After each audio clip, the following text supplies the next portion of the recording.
Hi friends, அன்றைக்கி வழக்கம் போல் நம்ம காலையில் எப்பயும் போல் மெதுவாக எழுந்திரிச்சிட்டு மணி எத்தனைன்னு பார்த்தா 6:15. என்னடா 6:15 அப்படின்னு பார்த்துட்டேன். ஏன்னா அலாரம் வச்சது 5:15. 1 மணி நேரத்துக்கு முன்னாடியே எழுந்திரிச்சிட்டோம். ஐயோ, முன்னாடி இல்லை, பின்னாடி எழுந்திரிச்சிட்டோம். அப்படியே எழுந்திரிச்சிட்டு பல்லை விளக்கிட்டு இன்றைக்கி மிஸ்ஸெல்லாம் என்ன போட போகிறாங்களோ அப்படிங்கிற ஒரு சிந்தனையிலே இருந்தோம் மக்களே. அப்படியே கொஞ்சம் நேரம் எழுத வேண்டியது இருந்தது. பல்லை விளக்கிட்டு அப்படியே எழுதிக்கிட்டு இருந்தேன் மக்களே. என்ன எழுதுறேன்னு பார்த்தீங்கன்னா, ரேண்டம் ப்ராபபிலிட்டி ஃபங்க்ஷன் அதுவாக தான் இருக்கும். அதை அப்படியே எழுதிக்கிட்டு இருந்தேன் மக்களே. எழுத என்ன வந்துக்கிட்டே இருக்குது மக்களே. எழுத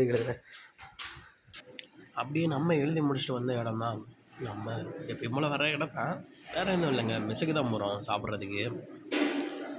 அப்போது இன்றைக்கி எப்படி இருக்குது சாப்பாடுன்ட்டு நம்ம உள்ளே என்ட்ரானோடனே ஒரு பையனும் உள்ளே என்ட்ரு ஆகிட்டாங்க. தூரத்தில் பார்த்திங்கன்னா தெரியும், எல்லோரும் பிடிச்சி தள்ளிக்கிட்டு இருக்காங்க. அதனால் இல்லை, நம்ம ஃப்ரெண்டு தான். அப்படியே அவனுக்கு ஒரு பாயை சொல்லிட்டு தட்டில் என்னென்னு பார்த்தோம்னா இட்லி, அதுக்கு சாம்பார் ப்ளஸ் அது என்ன சட்னின்னு மட்டும் எனக்கு தெரியல. அது ஏதோ ஒரு சட்னி. என்ன சட்னி நண்பா அது? தக்காளி சட்னி, வெங்காய சட்னி அப்படியே எடுத்து லைட்டாக அதில் லைட்டாக தட்டி அப்படியே சாம்பாரில் வச்சு அப்படியே சாப்பிட்டோம்னா ஆகா, அப்படியே ஒரு டேஸ்ட்டு. ஆனால் நான் சாப்பிட்டுட்டு இருக்கல, நிம்மதியாக கூட சாப்பிட விடாமல் ஒருத்தன் தொந்தரவு பண்ணிக்கிட்டு இருக்காங்க.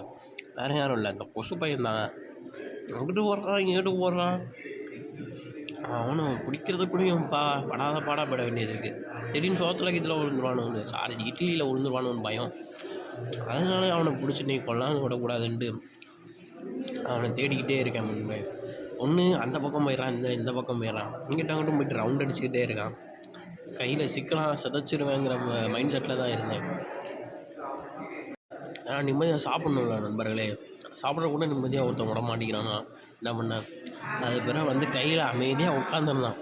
நண்பா இன்றைக்கி அவனை முடிச்சிடலாம் அப்படின்ட்டு பக்கத்தில் இருந்தேன் என் ஃப்ரெண்டை. நண்பா பாடுறேன்பா, கொண்டு காக்கு வேணும்பா அவனை அப்படின்னு சொல்லிகிட்டு இருந்தேன். என்னடா